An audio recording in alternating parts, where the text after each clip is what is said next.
Last but not least today, we've got Chris Allott from Saudi Mechanical Industries, and this is a pump manufacturing, some water submersible pumps in Riyadh. And Chris is going to share quality in the Foundry through workforce motivation.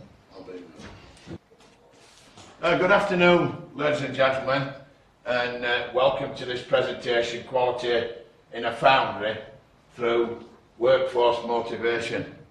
I'm not so sure whether it will be a practical masterclass. I'm not so sure I'm a practical master, but I have been in the foundry industry a long time, and the presentation is based on the experiences that I've had. Most of the things that you will hear in the presentation, you will no doubt know about and understand. The aim and target of the presentation is to stimulate you and to make you think about your existing processes and how you can improve the processes and the people that work inside your plants. Without the team, and without the team working well, you have a problem. And this is all about trying to get repeatability with consistency. So we're going to have a look at a way of doing that within your own particular plant. And just one point, if you don't understand me, up there is John Myers, who comes from Barnsley. So if you wave up your hand and you don't understand what I'm saying, he'll come and sit next to you and interpret so that you can understand what I'm talking about. There's nothing I can do about that, that's the way we are. Okay? So, here we have a mould. It's a Fioran mould. It's covered in tack. There are some filters, some diablos, and the key is this product has testing, this product has to be dimensionally right, and this product has to be aesthetically perfect on the inside, hence the zircon coating. The key is, how do you get the guys to consistently do this and repeat this all the time to give you a quality product? So what we're going to look at today is quality. We're going to have a look at a definition, because to different people the word quality means different things. We're also going to look at the employees, their status now, and if they need to change, how to change them. We're going to look at improvement of the employees. We're going to look at good leadership. We're going to look at changing the employees and how to motivate them. In my earlier days, my motivational factor could not really be repeated in this room. But now I've learned a lot over the years, and the motivation for people is different for different people. I can't share all that with you in this presentation, there's not enough time. But I am going to try and give you some motivational factors. And then finally we're going to look at some tools for the job, and then how to set some objectives. If this stimulates you, I've done my job. So, I looked this up in the dictionary. The word quality means the degree of excellence of something. The degree of excellence of something. What that means is that our foundry guarantees the quality of the castings supplied to our customers. Oops, it's jumped. Sorry about that. ISO 8402 1986. This bamboozled me when I read this at first. The totality of features and characteristics of a product or service that bears on its ability to satisfy stated or implied needs. My goodness me, to a humble foundryman like me, that's absolutely, what a statement. But when you actually examine this statement, it's actually spot on. Stated needs, implied needs. Don't supply a casting in a compressor that's going to blow up and then wreck the compressor and your company's actually in big trouble. And then really also what that means is that then this is a product, this is more like a foundry statement here, this then is a product free from deficiencies. I can understand that. Far more than that statement up there. But we're going to try and see that quality means different things to different people. What's the best definition of quality? I would suggest the best definition of quality is your own customers. They decide what level of quality they're going to accept from you. And the way to continue to do that is in reduction in variation, coupled with the statement in the last slide, which is to supply a product free from deficiencies. That's the motivational factor to create more wealth for your foundry. Instead of making 3 parts to make one good one, you make 1 part to make one good one within your production process. Now let's look at the employees. Many statements say that the customer is the king. I actually believe this. This is me now. This is not anything else. To succeed, I believe that the employees are the kings. If you take care of your employees, they will create a company that takes care of its customers. Oops, sorry, jumped again. So from our existing position, how do we motivate or even remotivate our workforce? First, we need to examine our existing structure and test out its effectiveness. Oh, now it's going too quick for me, but never mind. Sorry about that. And apologies, it's just this thing's not very good. No, stop. There. That's fine. This is a typical foundry structure. Right, there's the gaffer at the top, there he is, Mr. Supervisor, then the lead man or charge hand, and the operator. And if you look at this little triangle here, the operator has to be really strong to hold up the other 2. So within this is the following. No, it's done it again. Back. Sorry about this, it's not very good, this. Right. There we go. So, here's what this structure entails.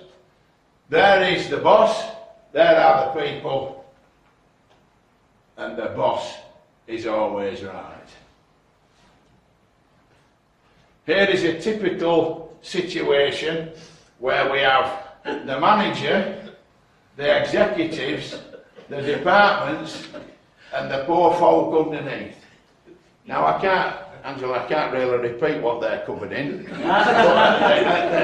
at the end of the day, many foundries exist with structures like this, where you get marching orders and you have to just follow the flow of information. And really, ideas, creativity, innovation, motivation, ownership of the outcome is actually in big trouble. There's the egg, there's the big boot, there's the gaffer, there's the manager, and that's the result. We get no ideas, we get no creativity, we get no innovation, and we get no ownership of the outcome. Now I hope this works. Back up, rise. So this would be a better structure. This is a structure that we try and operate at SMI, where I am, where we have the operator on top and the lead man stroke charge hand and supervisor supporting and holding up the operators. So we get ideas, we get creativity, innovation, motivation, and then you can see instead of the egg being crushed, we have a nice little chicken hatching out. We've got flow of information, we've got problems identified and fixed, we've got an operator wish list, which really is for my lot, because my lot live in better living conditions, better working conditions. They're able to make a contribution, an advancement, and they're better now than they were yesterday. And then we've got a competitive advantage, because we've got a hierarchy where the operator is the king. And everybody pulls in the same direction.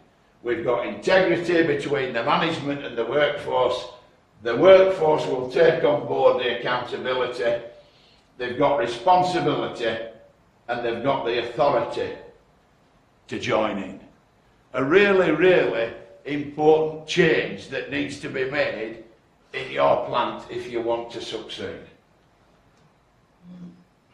So, I'm not going to go through all this together, but you may probably recognise on this red side here some people who work in your organisation. And in reality, the idea is you need to take them from the red into the green. And look at the situation on there. I'm not going to go through all that, but I'll just give you a couple of examples. We measure our progress. Over there, what if they catch me? Not a chance. These are the people that you need to change so that you can ensure that your process is repeatable and you are creating wealth. The quality only comes from the people driving the job properly. So there's the process, and here's the ladder of success. We've all seen these things, yeah? We have these sort of things up in our business all over so that people can see where they are. And it's an encouragement for them. Sorry. We do continuous improvement. All the time, the people are encouraged to say, what about this part of the process? What about that part of the process? And we record it. And we encourage people to do that. I'll just go back one. Here's the person. Here's the person that you need to change. Here, once again, a man in the red. This is the job I signed up for. Look at the things down there. This is the job that's on offer now. This is where we've gone with our people at SMI. We've taken them from here to here. Just jump back down now. Right. This is a bit of a dodgy, I apologise. So there we go. So, you need some good leaders if you're going to do that. And the higher up the leader in the actual chain within the business, the better it is.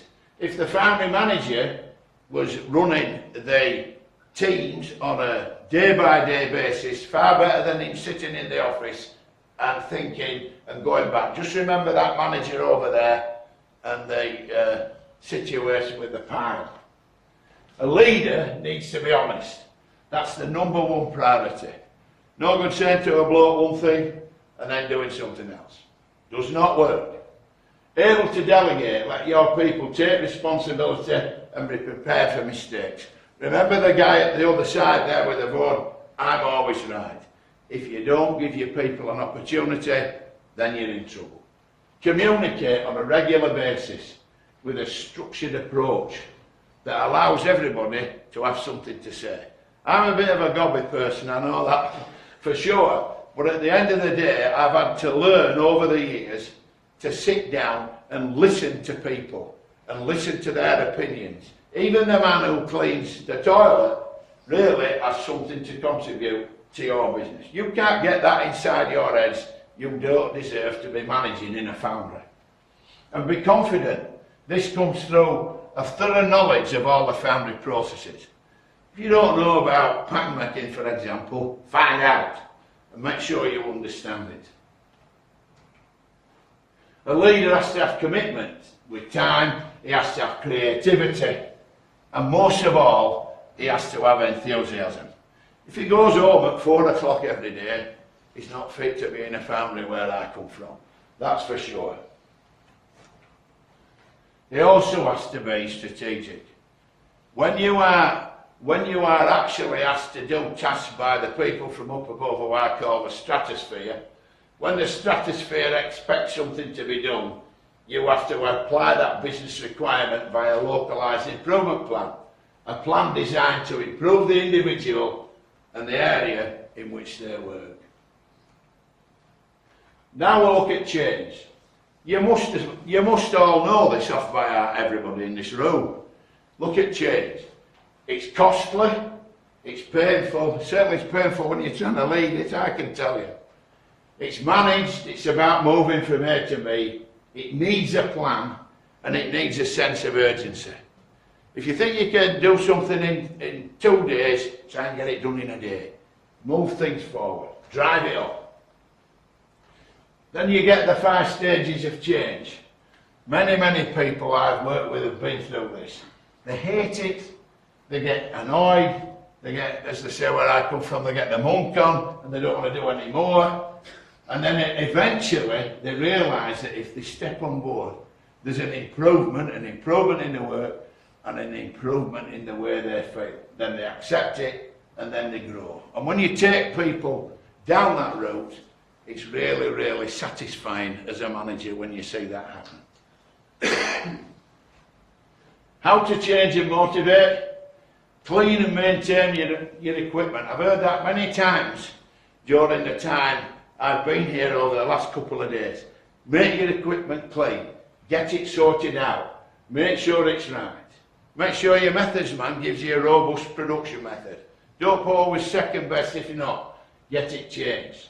See to the human needs. Make the toilets clean. Make sure they've got water to drink and things like that. Report your performance. Make improvements. And very important, teach people how to solve problems. Don't keep it to yourself and think, I'm the great I am. Does not work. Go back one, sorry. There's a bit of a photograph of our team. It's a bit blurred, sorry about that. But then you've got to target various individuals within your team who will grow and grow people alongside you. Keeps jumping this thing. Here's an improvement. Just an improvement of a trolley that moves mould. We put a rotating cable on and improve the uptime by 95%. Let's do it again. Here's something that we did with castings. I'm not going to jump up and down or go anything. We just reduced the rejection rate from 25% to 3. It should have been 25% to start with, but we got at it as a team, solved the problem. Here's a simple runway that we've put in. These are the things that mean that you can keep being repeatable and be consistent. Instead of piles of castings on the floor, we just built a small railway line. Small bites. Somebody once said, you can't eat an elephant all at once. You can only eat it one bite at a time. And there's a small bite which helps you to improve. So back again. There he is loading one of those valve castings onto the trolley. It keeps doing that. Here's our diesel foundry. Our diesel foundry is 6 years old, okay? But we're organised. We've got rhythm. We've got all the core machines down here. We have Kanban to pick up the cores. We've got the patterns for the day in the designated area. There's the diesel machine, and at the end there are the furnaces, and it all runs with a rhythm, and with the rhythm you get repeatability. We meet every day. I get the gang together every day, including many from the shop floor. We report our performance. We don't sit in an office, we stand up and do it. We bring the castings to the problem castings here, we go through our performance, and we are then held accountable in the days following. And that's how it works. He keeps doing that. Why does he do that? Let's look at some tools for the job. We've actually got in our business 6 Sigma people, green belt people, yellow belt people, black belt master. But the thing is, we've got constant training and massive encouragement. We have same week trials with results. We've got a large saw for cutting castings so we can have a look, see what's going on. We've got planned maintenance that's done and reviewed. We've got monthly, it's done and reviewed monthly to ensure plant continuity. Application, I keep saying the word rhythm, wherever possible to our production. Constant rhythm means lower rejects at the foundry and at the machine shop. And we use PPAP on large volume production jobs that are coming into the foundry. It's an absolute pain to do, but actually works really well if you can put the effort in to do it, and means that you get a lot of your product right first time. Done it again. How about some objectives? If you look at the top ones here, right, this was us, this is certainly SMI. We put a new job in production, and perhaps 10% of them new jobs were alright first time. And then we might find one or two problems during the actual process. But normally, it's after we've made them and then we've got to put them right. So after 80% gone, our target is to be at least 50% before, 40% during, and 10% after. And we are well on the way to doing that at this moment in time. Have a look at that and think about it. Is that your plant there at the top? What are you doing about it if it is? Or have you got any targets to look at? The summary of today is we've looked at quality, we've looked at a definition, we've looked at your employees, look at the status and decide on the change mechanism. Improvement, note and encourage improvement. Select leaders, train them and encourage them, and then implement change and motivational methods. And finally, select your tools for the change and set some objectives. I'm sorry about this, it's not very good. A motivator. These are my own personal things rather than something to share with you. No tension, no Foundry. Anybody who's worked in a Foundry will know there are tense in tense places. You have to learn to deal with that. No science or no data for your team, no solution. No team, you end up with an island mentality. People covering their backs to protect themselves to look good. You've got to kick all that away to enable your team to help you to be repeatable and consistent. And finally, no improvement, no business. Thank you for your time.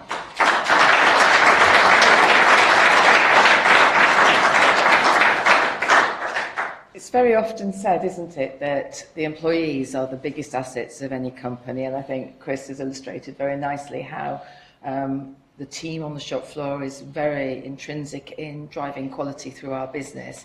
We can have all the technical know-how supporting what we do, but the people need to be fully engaged within that process at the end of the day. I would just like to invite questions from the audience, please. Benan. Chris, I know you have been doing wonderful things in SMI mainly the last 10 years I've been following.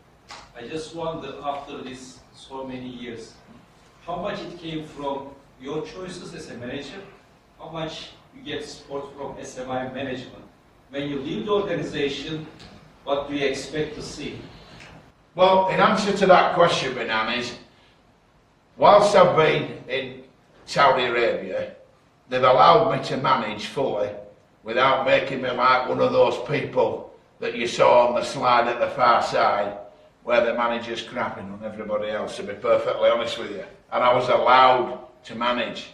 But also, I learned a lot of the techniques long before I went out there, and you have to learn to implement where you can, despite sometimes the person up above who wants to drive the car instead of letting you get in the car and drive him while he sits in the back seat. And that is a fact of life, whether you like it or not. And I can only say I'm able to do that because I've been at it a long time. And all these young boys that are at the back there need to establish and get to know about all this as soon as possible. Trevor knows this, I've been talking to him about it this last couple of days. If we can help people to overcome the problems from island mentality, from gaffers who actually don't want you to move forward, and learn how to deal with it, and actually if the gaffer's punching you, you actually go back and punch him back a little bit and say to him, hey pal, what about this? Well, that only comes from all the experience that I've got, but also I didn't learn that when I was younger. And I think that if people can learn that when they're much younger, they will make much better managers when they get older. But I really have only been able to do this because of the long time I've been at it. These guys at the back, if they're going to that sort of level, need to learn that before they're 30. Not find out as you're going along that somebody's going to punch you on the chin and stuff like that. Does that answer your question? Thank you. Any more questions anywhere? Yes, at the back. Very nice presentation, thank you very much. I found very interesting your model where you invert the pyramid. I'll see if I can get it back for you if you like. Just hang on. This thing's not very good really. Never mind, we'll have a look.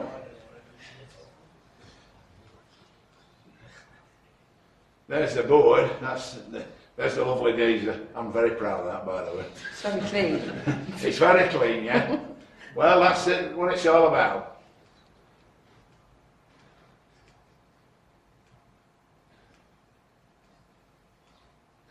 There's the ladder. It should be coming up now. There you go. Is it that one or the red one? This one. Yeah. But it's easy to understand when the pyramid is the other side around, where the supervisor or the Yes. management gives the order and things go down. Can you explain a little bit more how you implement this model in practice? Well, yes, I can. If you've got supervisors who are stifling innovation, you can deal with it in several ways. First of all, you can try and change the supervisor. You can remove the supervisor and put somebody in who wants to go to this situation. Or you can actually implement it a bit like on the far side. In fact, we'll go back one. Let's just go back one.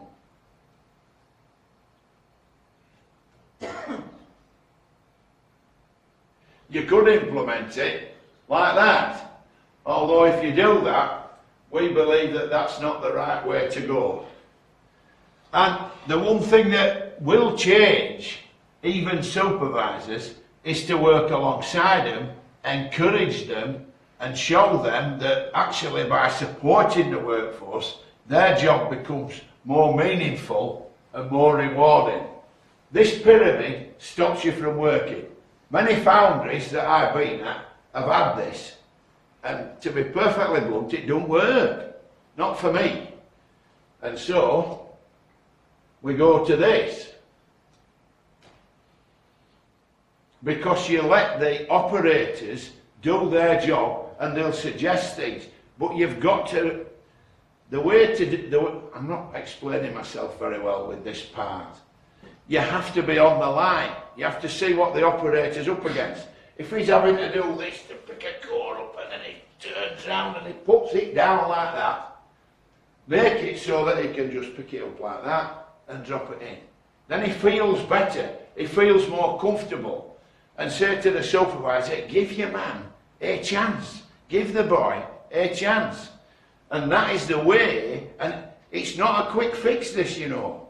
This will take, although I've taken 10 minutes to show you a few slides, we're talking 12 months or more to get people into the situation where they can respond. But once you've done it, the rewards are incredible because of the repeatability. The repeatability and the rhythm then gives you the better quality. I could have stood here and told you how to get rid of pinholing, how to get rid of shrinkage, how to pour better, but those things are part of the process. But the variability in the process is created by the people. So the more you get the people consistent, the better the process will be. Does that answer your question, sir? I'll put these others back up. There you go. I'm just wondering if, I kind of got a question for everybody really in the audience. I mean, I'm just wondering how many of us really feel that we offer this level of engagement to the shop floor, and is it becoming more common practice, and what do people sort of feel they're able to share? Is there anything anybody else would like to comment on this about what they see in practice and any difficulties that people have to overcome? Because I think it's really important that the shop floor are engaged, and even from my own point of view, I've actually spent more time presenting continuous improvements that I'm doing in sales with the shop floor guys, and then they know a little bit more about the customers. They feel some responsibility towards the customers, because I might be able to go out and sell, but at the end of the day, unless we deliver something, I might as well not be doing my job in reality. And I'm wondering, just do other people feel they can do that where they are, and how sort of motivated are people to contribute and feel that they can voice their opinions without somebody going, oh, I haven't got time to do that now? Or do people operate suggestion boxes? What do people see in their own companies? Please. I fully agree with the principles that Chris has put forward here. But thinking myself when I was 30 years old, I don't think I could have done it. I don't think that I could have put myself at the bottom of the pile, if you like, because your natural motivation at that age is to shine, and it's difficult then to place yourself at the bottom and let other people shine. I don't know how difficult you found it to do that, because I mean, you know, people of our age who've done it, we've been there, we're not trying to prove anything anymore. But lads who are 30 years old, like saying these lads at the back, I think you find it difficult to. Steve, I think that's a fair comment. I can identify that when I was 30, all I wanted to do would be a senior manager. So I drove damn hard at making sure I made it. I had a target. I wanted to be a director by the time I was 40, and I did it when I was 41, and drove at it like a maniac, really, Trevor, you know. But the bottom line is that whilst I did that, I lost sight of this. I lost sight of this big style. And actually for the business, it's for the business, isn't it? It's for creating wealth for the business. Because of that, I lost sight of this. And actually the rewards and the satisfaction, if you can bring yourself to do that when you're younger, far outweigh just driving just for yourself. There's at least two more questions. There's a gentleman at the back with his hand very high in the air. Mark. Yeah, thanks very much. Not wishing to sell Cranfield, but I guess I have to. I mean, Chris, what you said is absolutely right.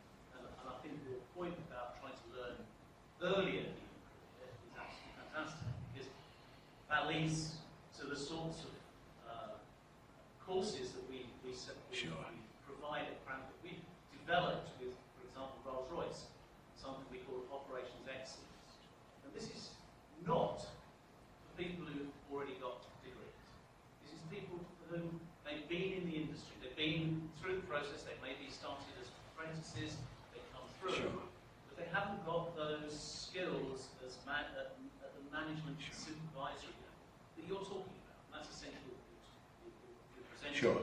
And we hope to give them, during the courses that we have here on Operations Excellence, exactly the tools that they can then take back at the age of 30 to do and reverse the pyramid, so that they can listen to their operations. And communication of results, I mean, you were talking about this,